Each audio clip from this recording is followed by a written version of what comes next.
This mutation is called By Fire Be Purged, and it is being played on the Oblivion Express. We have 3 mutators active. We have the Going Nuclear, we have Lava Burst, we have Scorched Earth. So it appears that Ragnaros the Fire Lord has invaded the Oblivion Express and will be exacting his hellfire across the map.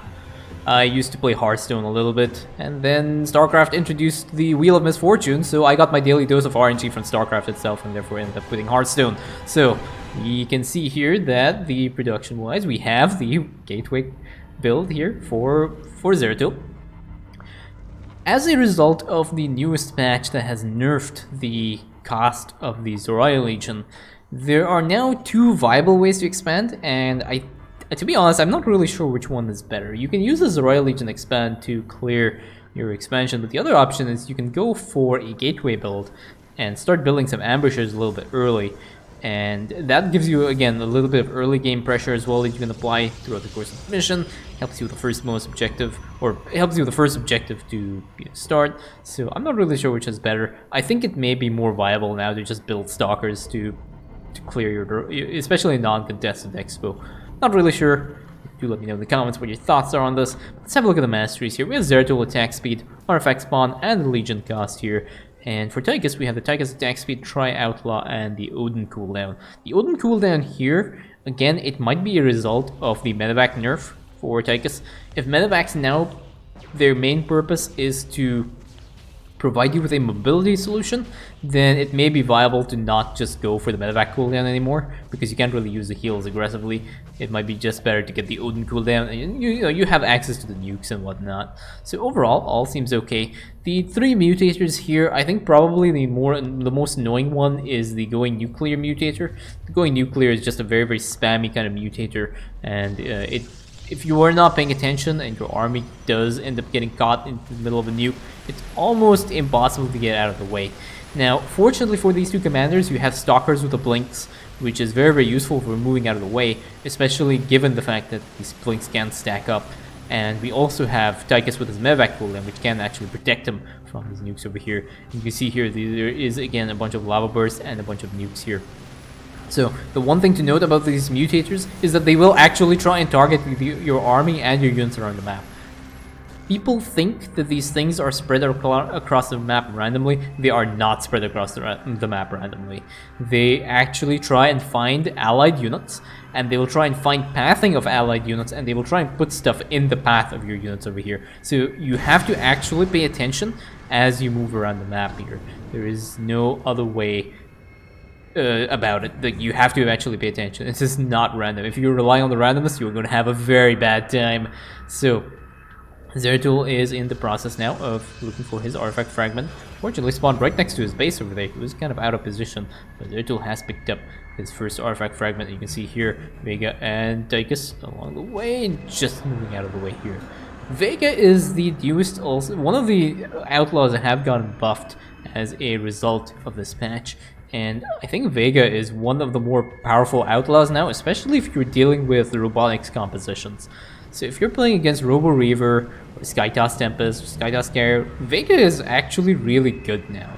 The length of her domination does make her a lot more viable to play. So before, I think domination would last maybe 2 minutes and then 4 minutes with the final upgrade. Now it would last something like 8 minutes, which is much more useful in her utility, because given the cooldown of the dominate, it's very difficult to actually build up a strong enough force of units, especially given the fact that the upgrades for Tychus do not affect Vega's dominated units. So in the old patch, where units were actually limited by the amount of time before they would actually end up dying off to the dominate,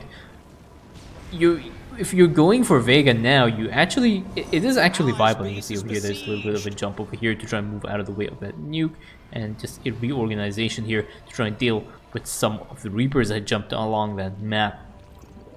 But yeah, overall, I think Vega is now definitely a much more viable choice rather than just outside of dealing with some mutations like Avenger and whatnot. So I think, yeah, Vega is really good now, and I would highly recommend you try her out on at least some of the robotics compositions. Air Terran's really good. Skytoss Tempest, Skytoss Carrier, those kinds of builds. Zeratul again just one-shotting these Reapers, and now there's a nuke again. Zeratul blinks out of the way, Zeratul on the ball, Tychus over here, trying to, I think he wants to use Vega to try and just capture some of these Banshees. And there's another Battlecruiser back there, I think Vega wants that as well. So Vega has gone fishing, and Vega has come back with two very, very high value units over here. This Battlecruiser and Banshee will help Vega deal with the next phase of this mission, which is the next train over here. But you can see like the cooldown timer, it's pretty insane. It's 240 seconds right now, so that's 4 minutes of free Battlecruiser time that you get to use. Just go ahead and just steal stuff from Amon. And Tychus, very happy that he's stolen the Battlecruiser over here. Very happy with that. That Battlecruiser is going to be providing a lot of value for the units. The other thing as well that's also, since I am talking about the new Outlaw changes, is Nikara now is also a viable pick in regular missions.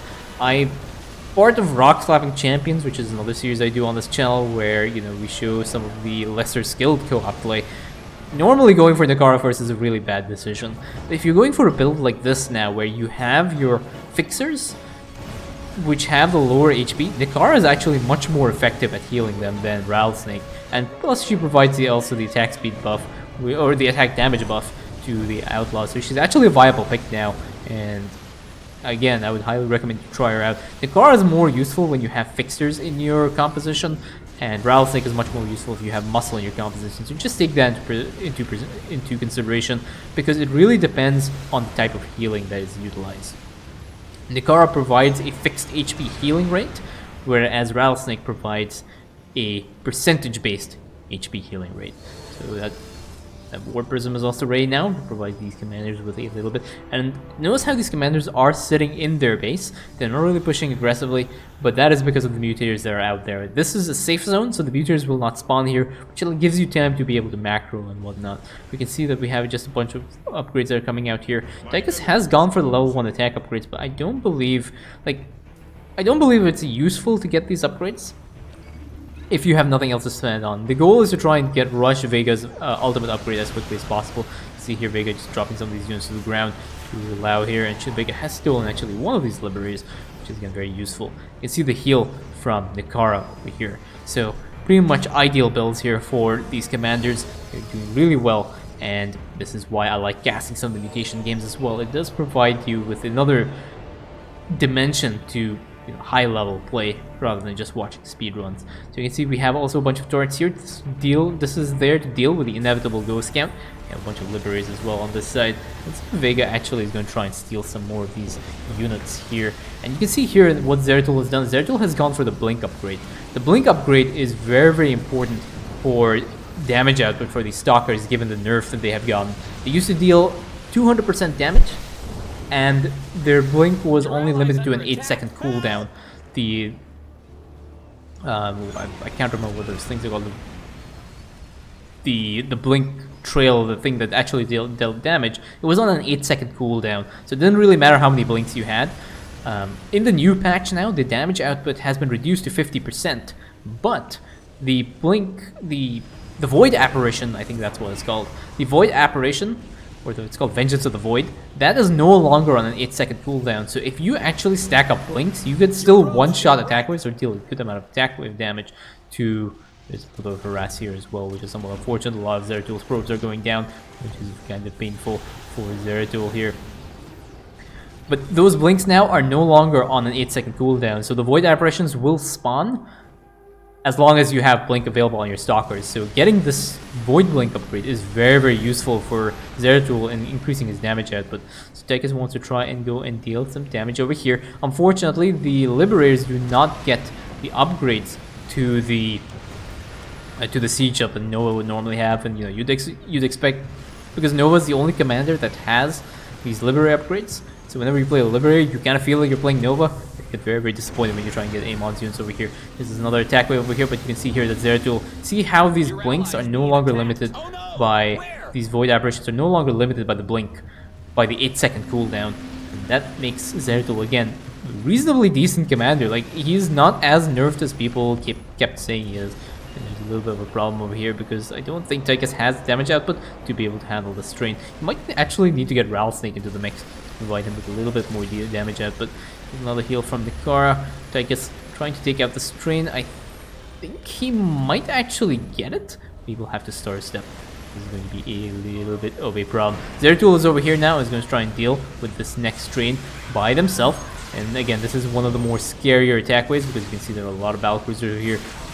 These Immortals are pushing back some of these Valkyries, but there's a lot of damage output here. 2 Seeker missiles onto these Stalkers. They move back out of the way of these nukes, unfortunately. Oh, Zeratul does get hit by one of the Seeker missiles, does end up blinking out of the way for the other one. And now there is another problem over here. There is a nuke that has come down for the Odin that ends up clearing out the escort wave of the strain. The strain will end up getting cleaned up as well. Zeratul in position as well in over here. So overall, reasonably decent. I think there was 4 Liberators. And these ones are Amon's units, so they don't really count.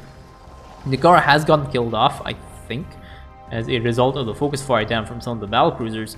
But you're seeing one Ambusher and 1 Enforcer getting killed off by Zeratul. Given this Mutator set, these commanders are playing really well right now. There's another heal now from Nikara to just provide that extra amount of healing strength here. So Zeratul is flowing 3 of these. Actually, it says 3 over here. There's only 1 that has been dropped over here. I haven't actually had to fix this. This might be a bug on the server interface because I think the charge count might be a little bit different. And now we have a nuke that is being dropped on one of these ghosts. Apparently one of these turrets was killed off over here. Zeratul is running through to try and take out this ghost, and he does actually intercept it. There is another ghost over here, but Zeratul has spotted it, and he's having none of that, so he ends up killing off this ghost as well. And there is another turret that is on the way, but now there's an attack wave right outside Zeratul's doorstep, and that attack wave is made very, very short work of by the combination of Tychus and Zeratul in position. The next train has spawned, and now this is a single train wave, so it should not be too difficult for these commanders to deal with.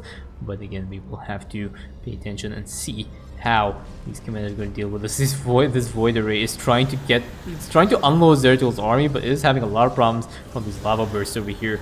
Look at that! Just look at the amount of micro that is required to just make sure they don't take any damage on this. You can see again, there's another nuke on this side. Lava bursts everywhere. I think. Oh, nice blink there onto the star. I think one of those stalkers doesn't still get hit by the nuke, but that was a really nice blink. Very nice maneuvering around that area. Makes it very, very difficult. There's another Zarya Legion now that gets dropped on here, and you can see the Kara heal being very, very useful for providing the attack damage output that will make Zeratul's army as well very, very useful. I'm gonna have a look at the stat over here. So Zeratul has dealt about 38k damage, and we have about 27k damage dealt by Tychus. And there's a lot of fire all over the place. Ragnaros is doing a very good job on lighting this map up. And I think now we are at the 18-minute mark, and I think there might be an... No one of these turrets has gotten picked off. So usually the reason why these turrets end up going down is because there are a bunch of hybrids that spawn with the attack wave. So when the train gets killed off, the hybrid ends up moving up towards this ramp. It gets an attack command towards the player's base, and that is what usually ends up picking off here. We have 2 nukes over here, which is again a bit of a problem. Okay, there we go. So those nukes have been cleaned up as well. Yeah, the ghost will try and harass you very, very frequently, so it's a bit of an annoyance whenever you're playing Terran. But now this attack wave is coming up over here, and let's see what Tychus decides to take from Amon's army. There are a lot of battlecruisers over here. 1 battlecruiser, 2 battlecruisers, 3 battlecruisers taken out, and Tychus is all okay. He's gonna have to heal up these battlecruisers, but I think he's pretty much ready to go here. See the power of Nikara's heal as well, very, very useful for keeping these units alive. And you can see here the battlecruisers now 720-second cooldown before they die. So that is why Vega is now much more useful. His livers does get picked up by the nuke, but not really too much of a problem. There's now an Avatar of Essence drop, and this will continue to buff Zeratul's army. Zeratul has to move out of the way of the nuke over here, blink out of the way again, and you can see this is why I don't like the going nuclear mutator. It's just really, really annoying. But Zeratul's army is in position over here. Tychus has an army of battlecruisers. He has dropped a nuke, cleans up the escort wave for this train, and this train is left completely vulnerable. Zeratul is still having a little bit of a fight over here, and there are a bunch of lava bursts, and Zeratul's army is standing in the way of these lava bursts, which might be a little bit of a problem. They might be taking a little bit too much damage here, but that should be okay. Their economy is pretty much okay. do another blink out of the way, and unfortunately the hybrid ends up lifting that one stalker, so the stalker ends up getting stuck in that nuke because he ends up getting picked off there. Units lost, we have a total of 10 stalkers, which is okay, but again, there's a lot of damage output from these units here, and these two hybrids will also get cleaned up by the rest of Zeratul army. Tychus is making his way towards this train. There's another nuke that's coming down on the way. They need to try and move out of the way. There's a tactical jump out of the way to just move them into just making sure they don't end up losing so many of these units over here. And now there's just going to be a focus down onto this train here, and this train will end up getting picked off. There is now one attack wave that is going to be spawning. This is going to be the second last attack wave. There is one more attack wave that normally comes up, but usually people don't see the attack wave. They end up clearing this mission very quickly. So this attack wave will be coming up before the next spawn of the train. Lots of Liberators, lots of Cyclones and Marauders, and there are a bunch of Battlecruisers on the back here, but these Battlecruisers just get stolen instantly. Tychus is having none of that. He's just taking up all these Battlecruisers, uses the medevac airlift to move his army into the safe plateau of the main base here. With Zeratul now ready, we are now ready to take on the last and final train of this mission. So let's have a look at the train damage over here. So pretty much even. We have 67,000 and 47,000. It's not bad considering the circumstances that they are playing in. And remember, they're playing different roles here. Tychus's role is to try and just steal as many units away from Amon as possible. And Zeratul was basically the damage dealer over here to try and take out the train with the Stalker Blinks and whatnot. He does use his Royal Legion to draw a little bit of aggro from some of his units, and Zeratul tries to blink back as well, trying to deal a little bit more damage. Tychus in the fray as well, and you can see how these units here are just being drawn to the Royal Legion. The Royal Legion does end up picking off the rest of the escort wave. That is the last train gone with a total of 82-51k split on damage output. Very happy with that. Very nice game, and those are all the trains done, and that is GG.